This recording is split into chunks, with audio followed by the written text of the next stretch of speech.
What if dancing to jazz was enough to make you an enemy of the state? In Nazi Germany, you didn't have to openly oppose the government to be seen as a threat.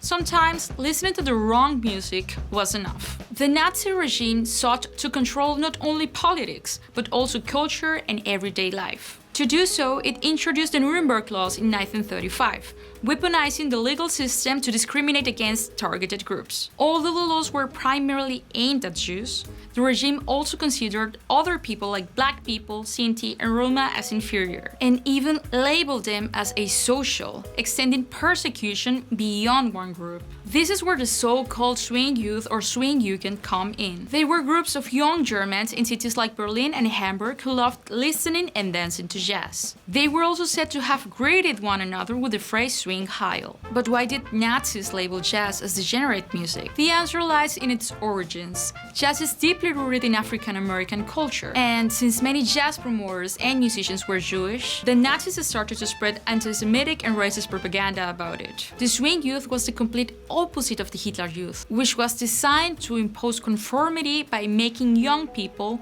think, dress, and behave the same way. Even if they were not an organized political resistance, they were a symbol of nonconformity. And in a system built on total control, this became a form of defiance. As a result, many were monitored by the Gestapo, detained, and in some cases sent to labor camps. The swing youth didn't fight with weapons, they danced. But in a system that demanded total obedience, even that was seen as a threat.